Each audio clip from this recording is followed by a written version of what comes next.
Today's notes will cover in class 18, which is going to talk about different criteria for proving that triangles are congruent. So if we think back to our discussion earlier about congruent polygons, we can think about what the definition of congruent triangles would need to look like.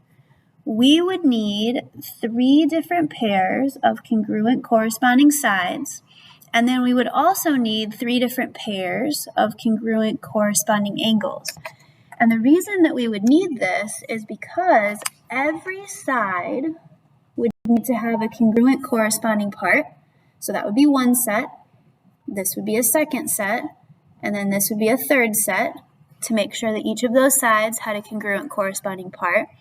But also, according to the definition of congruent polygons, all of the corresponding angles would also need to have a congruent corresponding part.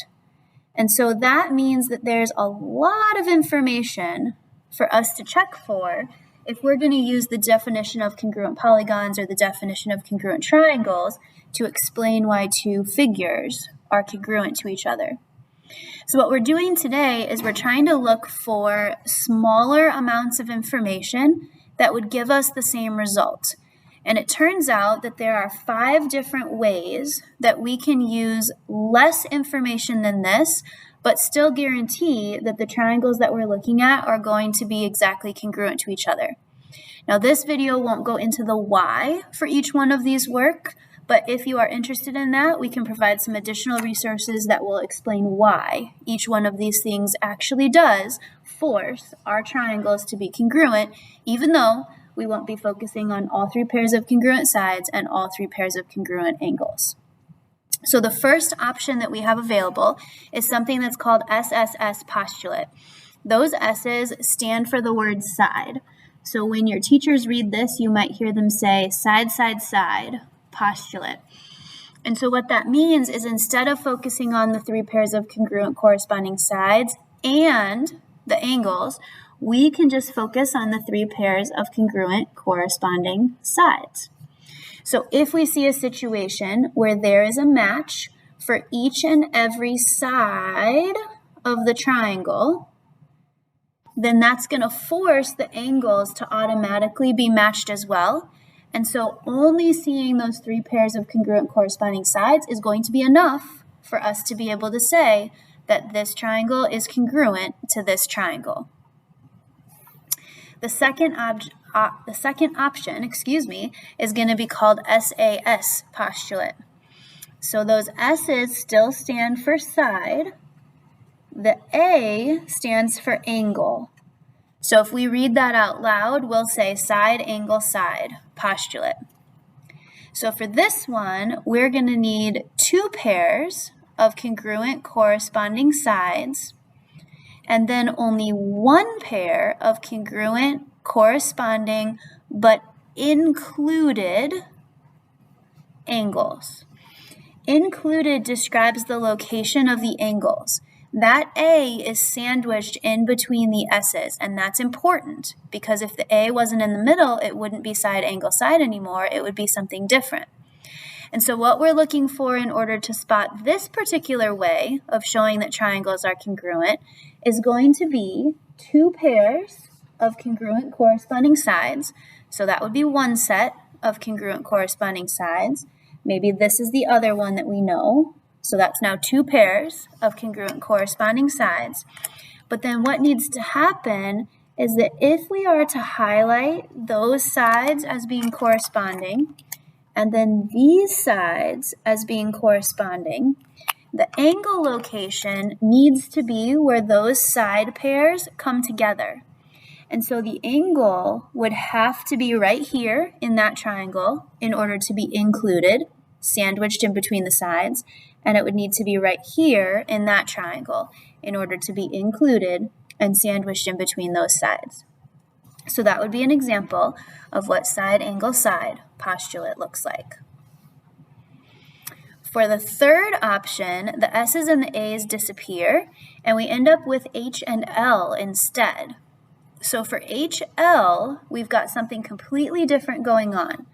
We are going to need 1 pair of congruent corresponding hypotenuses, that's what the H stands for, and then we're going to need one pair of congruent corresponding legs. That's what the L stands for. But in order for a hypotenuse to even exist in a triangle, it has to be a specific type of triangle. A hypotenuse only exists if we're dealing with a right triangle. So this stands for HL, hypotenuse leg theorem. So in order to know that something's a right triangle, we're usually going to have a right angle box present somewhere. We could also have a 90-degree label marked, but usually it's the right angle box. Just some vocabulary to make sure we understand. The H, the hypotenuse, is always going to be the side that's across from the right angle. So we would need to know that those two hypotenuse sides, the ones across from the right angle, are congruent to each other. That gives us the H. And then the L, which stands for leg, could be either of the sides that make the right angle, the ones that make the L. So we don't need to know both of them. We just need to know that one of those sides that makes the right angle in that triangle is congruent to one of the sides that makes the right angle in that other triangle. So that's what HL would look like. You need the hypotenuses across from the right angles to be congruent, and then you need one of the side pairs that actually makes the right angle to be congruent. All right, there are two more. ASA is next. So we're back to using A for angle and S for side. So this is an abbreviation for angle, side, angle. That means that we need two pairs of congruent corresponding angles this time, with one pair of congruent and corresponding included sides. Included because now that S is in the middle, sandwiched in between the two angles. So first off, let's mark our two pairs of corresponding angles. So that might happen here with that top angle being congruent to here, that bottom angle. That would be one set of corresponding congruent angles. And then let's go with this angle here also being congruent to this angle there. That would be our second pair of congruent corresponding angles. So then what needs to happen is that we need to also have information about the included side. So if I think about the included side, I need to make sure that it is connected to both of these angles. In other words, it needs to be this side right here that connects the angle with the single arc to the one with the double. Same thing in the other triangle. It needs to connect the angle with the single arc to the angle with the double arc. That's what it looks like for a side to be included between the two angles that we also know are congruent. So that is angle, side, angle, angle, side, angle. All right, our final example here is going to be angle, angle, side. Two A's next to each other, followed by the S at the end. So we're still dealing with two pairs of congruent corresponding angles, just like we were with the previous criteria. We're still dealing with one pair of congruent corresponding sides, but now the sides are not included. That side is only going to connect to one of our congruent angle pairs, not be in between both of them. So if I'm starting by marking my congruent angles, maybe we know that this angle is congruent to this one. That would be one set of congruent angles. Maybe we know this angle is congruent to this angle. That would be our second set of congruent angles. And then I would need to choose either this side here that's connected to the double tick to be congruent to this one, that double arc, or I could choose this side here that's connected to the single arc angle, this one here that's connected to the single arc angle, but I would not be able to use this side because that would be connected and included between both of the congruent angles. Same thing with this side here. That would be the included side. So if I knew that side, it would be an angle side angle problem, not angle angle side. So I could mark the purple ones or the yellow ones. I'm going to choose the purple ones. In either case, it would have been angle angle side. Angle angle side. All right, you're going to flip the page and be back for more examples. All right, welcome back. We are on the back side of in-class 18. We're going to try to apply the information that we just went through to make decisions about whether each of these 9 sets of triangles are congruent triangles or not congruent triangles. And so what we're trying to make a decision about is whether we see side angle side, side side side, side angle side, hypotenuse leg, angle side angle, or angle angle side in each one of these scenarios. These options are going to be listed on your assessment resource page that you get to use during your assessments. And so it's not necessarily about memorizing those, it's just about understanding what they look like in diagrams and selecting carefully. All right, let's get started. When I look at the triangles in example number 1 and all the others, I try to take a quick inventory. So I'm cataloging that I have 1 pair of congruent sides, then a second pair of congruent corresponding sides, and then a third pair of congruent corresponding sides. If I'm allowed to use 3 S's, then I know right away that these triangles are congruent, and side, side, side would be the reason for why. Now, it is true on the previous side of this page that that is a postulate, but we don't require you to write postulate or theorem. All you need to fill in is side, side, side, SSS. All right, moving into example 2, let's do a quick inventory. I see 1 pair of congruent sides with a single tick and a second pair of congruent sides with a double tick. So I get to use 2 S's. And then I see these little circles here, which are a way of showing that those angles are congruent. So if I investigate the ability to use 2 S's and 1 A, side angle side is probably going to be my choice, but I need to make sure that that angle is included and where it belonged. So if I do some color coding, those 2 sides match, and then these 2 sides match. So are the angles located where those 2 corresponding sets of sides come together? They sure are. So this is another yes, because I see side angle side in both of those triangles. Moving on to example 3, let's do our inventory the same way. I see 2 sets of congruent corresponding sides, single ticks and double ticks, and then I see 1 set of right angles. Now, right angles are tricky because they do tell us that HL is an option, but they can also be used as a pair of congruent angles because if they're both right angles, they're both 90 degrees, and that means they're congruent. So I am either going to use HL here, or because I have 2 sides and 1 angle, side angle side might also be an option. So if we do our color coding real quick, these 2 sides are corresponding. And then these 2 sides are corresponding. Let's check out side angle side first. Are those congruent angles where those highlighted congruent sides come together? The answer is no, they're not.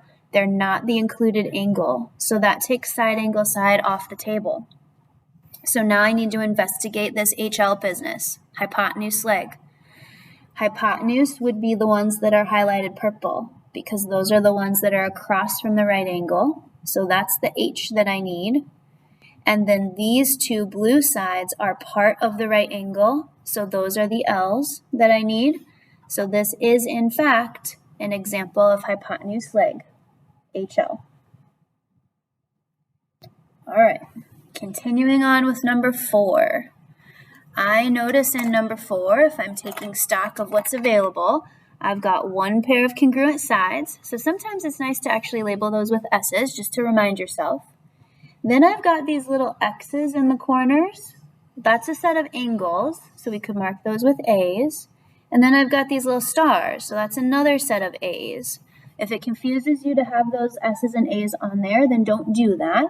Just keep track kind of along the side or in your mind. We've got 2 A's and 1 S.